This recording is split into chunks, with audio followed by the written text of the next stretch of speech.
할렐루야. 오늘은 시편 116편 12절에서 19절 말씀으로 은혜를 보답하는 방법, 이런 제목으로 하나님의 말씀을 증거하겠습니다. 지난주부터 우리가 시편 116편을 보고 있는데, 시편 116편은 위기 속에서 구원을 베풀어 주신 하나님께 대해 감사와 찬송을 올려드리는 그런 시다라고 말씀을 드렸습니다. 시인은 자기가 어려울 때 하나님께 기도함으로 구원을 받았죠.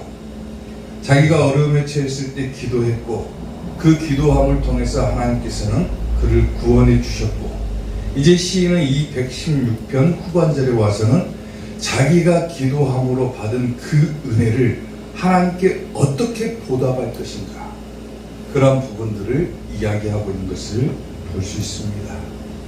마찬가지로 우리가 하나님께로부터 받은 은혜가 있다라면 우리가 어떻게 하나님께 보답할 수 있을까, 이런 부분들을 말씀을 통해서 살펴보고자 합니다. 자, 은혜를 보답하는 방법 첫 번째, 여호와의 이름을 불러야 된다라고 했습니다. 오늘 보면 13절 말씀을 보면은 내가 구원의 잔을 들고 여호와의 이름을 부르며 그랬죠. 여기서 시인은 내가 하나님께 어떻게 은혜를 보답할까, 나를 어려운 가운데서 건져주신 그 하나님의 은혜에 대해서 보답할까, 이런 것을 생각하다가 내가 구원의 잔을 들어야 되겠다, 그리고 하나님의 이름을 불러야 되겠다. 여기서 구원의 잔이라고 하는 것은 신학적으로 여러 가지 의견들이 존재하지만은 본문에서는 하나님께 감사제로 드렸던 예배의 일부다라고 보는 견해가 타당합니다. 그렇기 때문에 시인은 하나님 앞에 뭘 드렸다는 겁니까? 감사를 드렸다. 감사. 그리고 여호와의 이름을 불렀다 그러죠. 불렀다.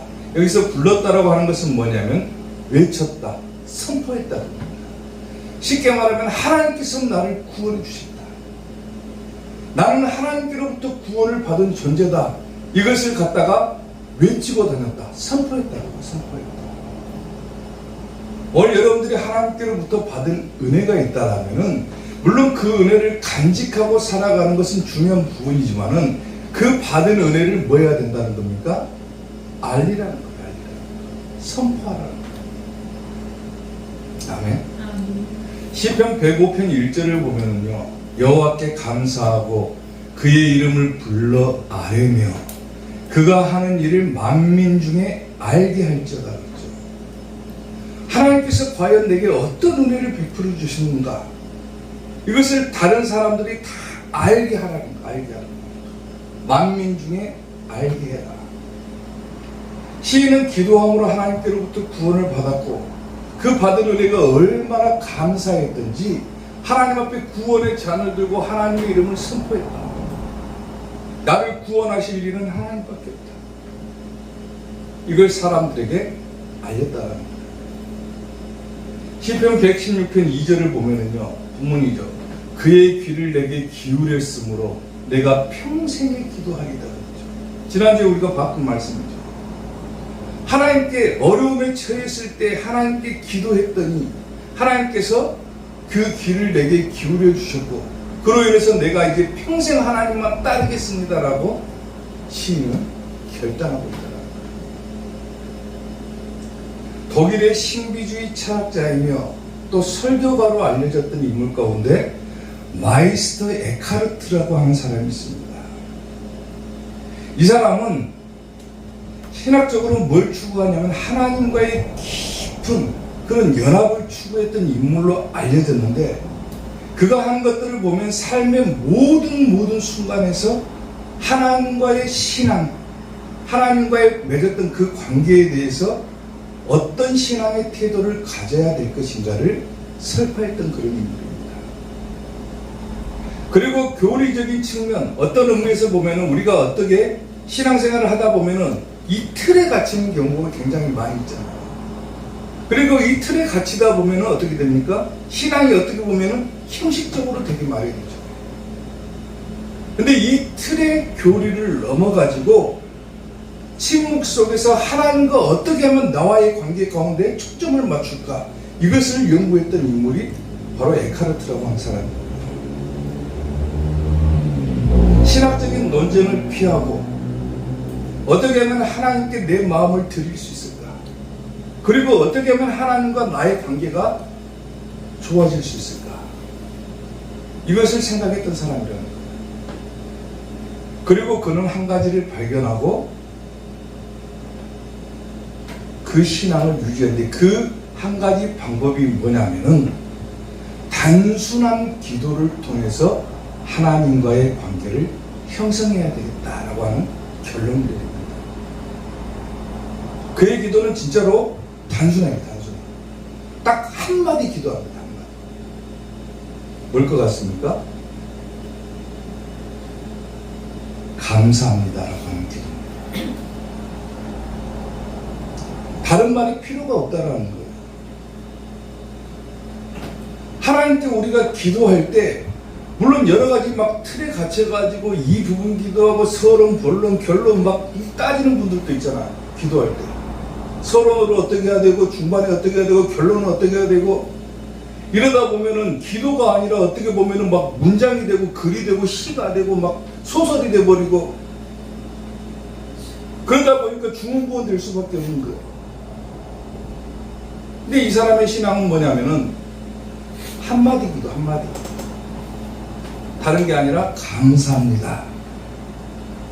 이게 하나님과 자기 사이에 형성할 수 있는 가장 본질적인 기도다라고 생각했기 때문이에요. 그리고 그가 그렇게 기도하는 이유에 대해서 딱 한마디를 남기는데 왜 그렇게 기도합니까? 라고 했을 때 그 기도에 대해서 다음과 같이 설명을 합니다. 감사라고 하는 것은 우리의 모든 욕망과 필요를 하나님께 맡기는 행위다라고 하는 거예요. 행위다. 다른 말이 필요 없다라는 거예요. 여러분들이 하나님께로부터 받은 은혜가 있죠. 받은 은혜가 있으면 과연 그것을 가지고 어떻게 하나님께 내가 보답할 수 있을까? 뭘로 보답할 겁니까? 물론 여러 가지 말이 나올 수가 있을 거예요. 나는 하나님께 이렇게 헌신하겠다, 저렇게 헌신하겠다. 근데 하나님께서 가장 우리에게 요구하시는 게 뭘까요? 내가 이렇게 해줬으니까 너는 이렇게 해라. 이걸 요구하실까요? 하나님께서 우리에게 가장 요구하시는 것은 뭡니까? 감사라고 하는 거예요. 감사. 아멘. 아멘. 감사합니다. 하나님, 나를 이 어려움 가운데서 건져주시고 나에게 은혜를 베풀어 주셔서 이제 내가 그 은혜를 보답할 건데 내가 이렇게 저렇게 보답하겠습니다 라고 떠드는 것이 아니라 하나님 그저 받은 은혜에 대해서 감사합니다. 이 고백이 필요하다라는 거예요. 그 고백을 드리시라는 거예요. 오늘도 여러분들이 하나님께 받은 은혜가 있다. 다른 거 필요 없어요. 감사합니다. 이 한마디면 족한 겁니다. 아멘. 오늘도 하나님께 받은 은혜에 감사하는 성도들이 되시기를 주님의 이름으로 축원합니다. 자, 은혜를 보답하는 방법 두 번째, 서원을 여호와께 갚으라라고 하는 거예요. 오늘 보면 14절 말씀을 보면은 여호와의 모든 백성 앞에서 나는 나의 서원을 여호와께 갚으리로다. 그렇죠. 우리가 두 번째로 하나님께로부터 받은 은혜에 대해서 보답하는 방법, 가장 요구하시는 것이 뭐라겠습니까? 감사라고 그랬죠. 그리고 두 번째가 뭐냐면 서원을 여호와께 갚는다. 다시 말하면 약속을 지키라는 거예요. 하나님과 나와의 약속, 그걸 지키라는 거예요. 여기서 서원이라고 하는 것은 뭐냐면 약속이죠. 약속. 그리고 약속된 것. 시인은 하나님 앞에 기도했어요. 어려울 때 기도했죠. 그리고 구원을 받았죠. 기도할 때 뭐라고 기도했겠습니까? 하나님, 나를 이 어려움 가운데서 건져주십시오. 만약에 하나님께서 나를 이 어려움 가운데서 건져주시면은 앞으로 내가 이렇게 살겠습니다. 고백이 있을 거라는 거예요. 이 서원이라고 하는 것은 뭐냐면 약속이라고 그랬죠. 만약에 하나님께서 이렇게 해주시면은 내가 저렇게 하겠다라고 하는 거예요. 쉽게 말하면. 아멘. 그리고 갚으리로다 그랬죠. 그래서 보답하다는 거예요. 보답하다. 그런 뜻입니다. 시편 22편 25절을 보면은 큰 회중 가운데서 나의 찬송은 주께로부터 온 것이다 그러죠. 오늘 내가 즐겁게 하나님을 찬송할 수 있고 평안하게 지낼 수 있는 것은 누구로부터 온 거다? 주님께로부터 온 거다. 아멘. 주를 경외하는 자 앞에서 나의 소원을 갚을 것이다 라고 고백을 하죠. 내가 오늘 평안할 수 있는 것도 하나님께서 주신 것, 내가 오늘 건강하게 있는 것도 하나님께서 주신 것, 내가 오늘 입술을 열어서 우리 하나님을 찬송할 수 있는 것도 하나님의 은혜가 있었기 때문에 가능한 것이다. 아멘. 시편 116편 18절 보면은 내가 여호와께 소원한 것을 그의 모든 백성이 보는 앞에서 내가 지키리로다 그러죠. 소원이라고 하니까, 약속된 거라고 하니까 어떻게 보면 심중에 굉장한 부담을 느끼시는 분들도 있을 거예요. 하나님과 약속을 지켜야 된다. 성경을 보면은요, 대표적인 소원 기도가 두 가지가 나옵니다. 첫 번째가 야곱의 소원 기도죠. 자, 보세요. 야곱이 소원하여 이르되, 소원하죠. 하나님이 나와 함께 계셔서 내가 가는 이 길에서 나를 지키시고 먹을 떡과 입을 옷을 주시어 내가 평안히 아버지 집으로 돌아가게 하시오면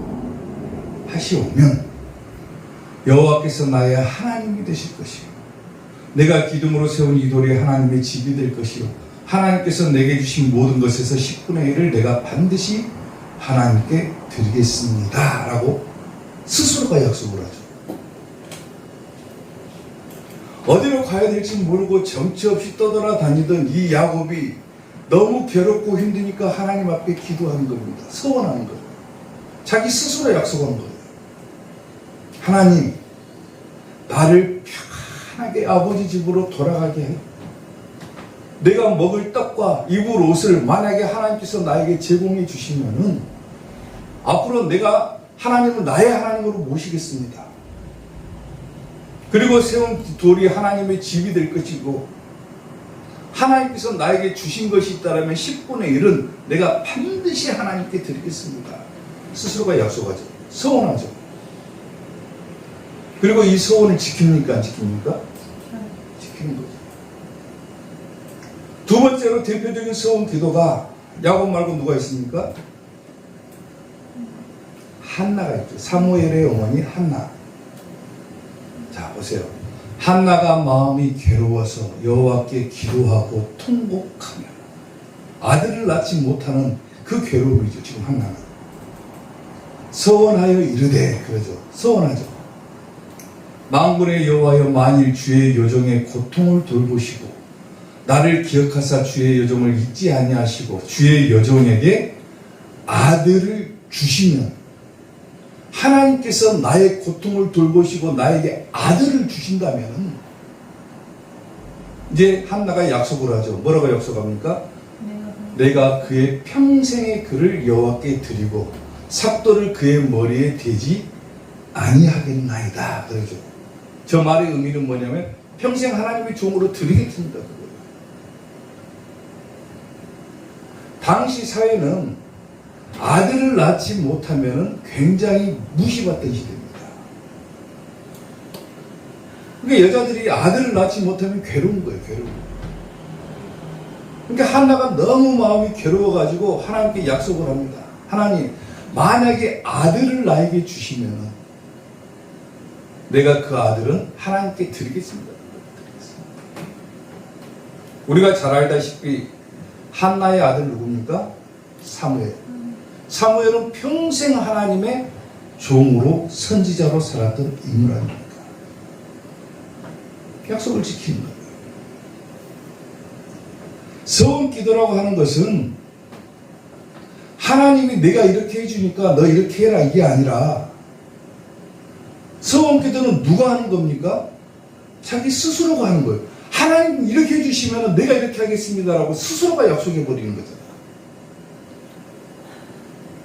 하나님과의 약속을 전제로 자기 스스로가 서운 기도하고 하나님께 뭘 구하는 겁니까? 자기 목적 달성을 위해서 구하는 것이 서운 기도예요. 쉽게 말하면. 오늘 여러분들이 예수님을 믿었고, 아멘? 예수님을 믿는 그 순간에 분명히 암묵적으로나마 자기들이 하나님께 약속한 것이 있을 거다 그 말이에요.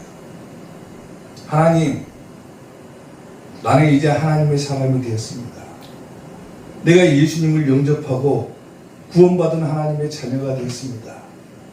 이제 나는 이렇게 살겠습니다. 하나님을 평생 모시고 살겠습니다. 나는 이렇게 살겠습니다라고 자기도 모르는 사이에 그렇게 약속을 했던 분들이 거의 태반일 거라는 거예요. 그 약속을 지키고 살아갑니까? 까먹어버리죠. 잊어버리죠, 사람이. 어려울 때 하나님께 기도해요, 우리가. 하나님, 너무 힘들어요. 너무 어렵습니다. 하나님, 이 문제를 해결해 주세요. 그러면 내가 이렇게 하겠습니다라고 스스로 약속해 놓고 정작 그 문제가 해결되면 어떻게 합니까? 사람은 그 약속을 잊어버려요. 내가 예수님을 믿겠습니다. 평생 예수님을 믿는 하나님의 자녀로 살겠습니다고 약속하고 나는 이제 옛것을 버리고 새 사람이 되겠습니다라고 자기 스스로가 암묵적으로나마 서원을 해놓고 예수님을 믿는 하나님의 자녀로서 살지 못하는 경우가 얼마나 하다합니까? 심지어는 하나님을 떠나서 사는 경우도 많습니다. 우리가 받은 은혜를 무엇으로 보답할 것인가? 자기 스스로가 했던 그 약속을 지키라는 것, 지키라는 것. 아멘. 자기 스스로 한 그 서원, 그것을 하나님께 갚으라 하라고 하는 거, 갚으라. 약속 지켜라. 나는 하나님의 자녀로 살겠습니다. 나는 이제 이 것을 버리고 새 사람이 되고 세상 것을 버리고 이제 하나님의 사람이 되겠습니다라고 결단했으면은 그 약속을 다시 한번 기억하시고 지켜나가는 성도가 되라는 거예요. 그게 하나님의 은혜를 보답하는 방법이다. 아멘. 오늘도 행여나 혹시라도 내가 그 약속을 잊어버리고 살고 있다라면 다시 한번 그 약속, 처음 예수님을 만났던 그 순간을 떠올리시고 기억하셔서 하나님께 받은 은혜에 보답하는 성도들 되시기를 주님의 이름으로 축원합니다. 은혜를 보답하는 방법 마지막 세 번째, 감사제를 드리라라고 하는 겁니다. 오늘 보면 17절 말씀을 보면은 내가 주께 감사제를 드리고 여호와의 이름을 부르리이다 그러죠. 하나님께 받은 은혜가 있다. 그럼 뭐라는 거예요? 감사제 드리라. 감사제라고 하는 것은 감사와 제, 이 두 단어가 합성된 단어인데 감사라고 하는 것은 뭐냐면 고백하다, 손을 펼치다, 찬송하다 그런 의미가 들어있어요. 그리고 제라고 하는 것은 뭐냐면 제사 혹은 희생, 헌물 이런 뜻이 가지고 있습니다. 그러니까 이 두 단어가 합쳐지면 뭡니까? 자기 자신을 하나님께 드리는 행위, 자기 자신을 하나님께 드림으로 하나님께 찬송하는 것. 이걸 한마디로 뭐랍니까? 예배라고 합니다. 예배. 감사제를 드려라. 여러분들이 하나님께로부터 받은 은혜가 있다. 감사제 드려라. 그게 뭐예요? 예배 드리라고 예배 드리라. 예배 드리는 것이 하나님의 은혜에 보답하는 방법이다. 그거예요. 쉽게 말하면. 시편 50편 14절 보면은 감사로 하나님께 제사를 드리며, 감사가 나오죠? 하나님께 제사를 드리며 뭐예요? 예배. 하나님께로부터 받은 은혜가 있으면은 그 은혜에 보답하는 방법이 뭐라겠습니까? 첫 번째가 감사합니다라고 하는 거. 그리고 예배 드려라. 그리고 지존하신 이에게 뭐라? 내 소원을 갚으라. 약속 지키라고 그러죠. 오늘 본문의 얘기가 다 나오잖아요. 저기. 감사해라. 예배 드려라. 약속한 것 지켜라. 이게 우리가 하나님께 받은 은혜를 보답할 수 있는 방법이다. 히브리서 13장 15절 보면은 그러므로 우리는 예수님으로 말미암아 항상 찬송의 제사를 하나님께 드리자. 이는 그 이름을 증언하는 입술의 열매니라 그러죠. 예배 드리는 거예요. 여러분이 무엇으로 하나님의 은혜를 보답할 것입니까? 예를 들어서 하나님께서 여러분들에게 은혜를 주셨는데 하나님의 은혜를 내가 갚아야 되겠다. 하나님께서 이 문제를 해결해 주셨으니까 내가 똑같은 방법으로 갚아야 되겠다. 가능합니까? 불가능하죠. 다른 거 필요 없다. 그냥 감사해라. 그리고 약속한 거 지켜라. 그리고 뭐 해라? 예배 드려라. 예배. 감사로 하나님께 예배 드리고 찬송의 제사를 드리고 그 입술로 고백하면서 하나님께 예배 드려라. 예배가 최고로 하나님의 은혜에 보답할 수 있는 방법이기 때문에 그런 겁니다. 감사는 우리의 입술의 고백이겠지만 우리의 행위는 뭡니까? 예배인 거예요. 예배. 그러니까 예배를 등한시하면 안 된다라는 거예요. 예배에는 세 가지 요소가 존재를 합니다. 첫째가 뭐며? 말씀이죠. 말씀이 없는 예배는 예배라고 볼 수가 없죠. 그리고 두 번째가 말씀, 기도. 두 번째가 기도죠. 세 번째가 찬송입니다. 말씀과 기도와 찬송이 있는 예배. 이것은 그리스도인이라면 당연히 해야 될 의무이기도 합니다. 아멘. 운전을 하고 가다가 보면요. 신호등을 만나죠. 신호등을. 운전하고 가면 신호등을 딱 보고 가는데 파란불이 켜졌으면 어떻게 합니까? 그냥 지나가도 되죠. 근데 운전하고 가는데 갑자기 빨간불이 딱 들어와요. 뭐 해야 됩니까? 멈춰야죠.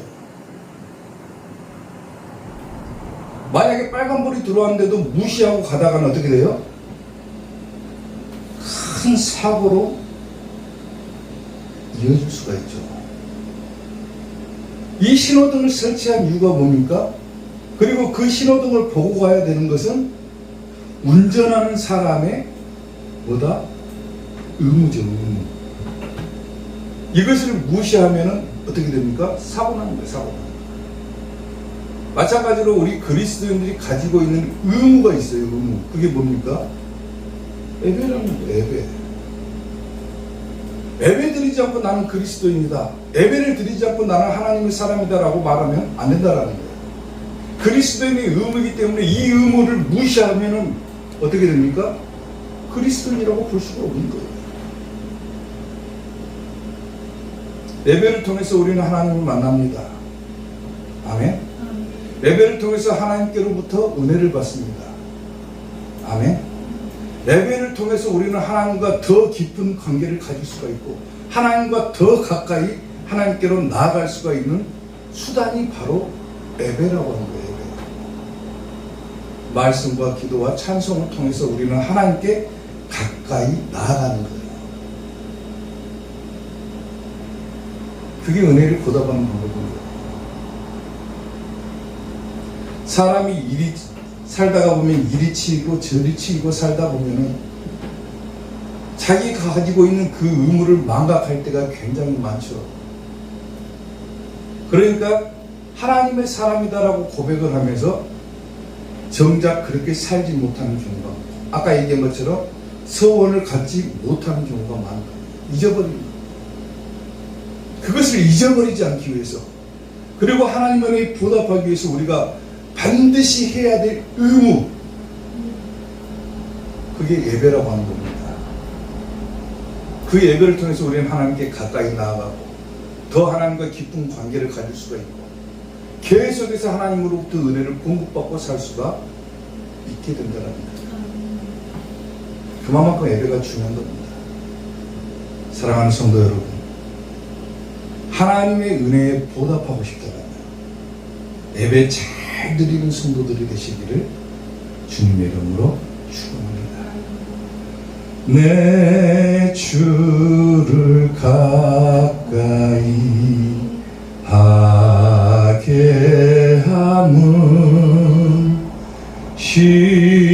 십자가 짐 같은 고생이나 내 일생 소원은 늘 찬송하면서 주께 더 나아가기 원합니다.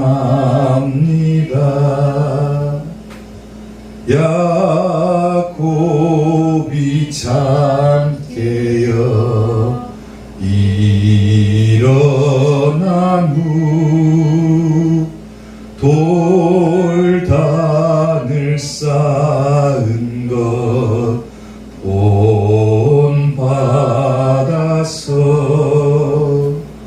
숨질 때 되도록 늘 찬송하면서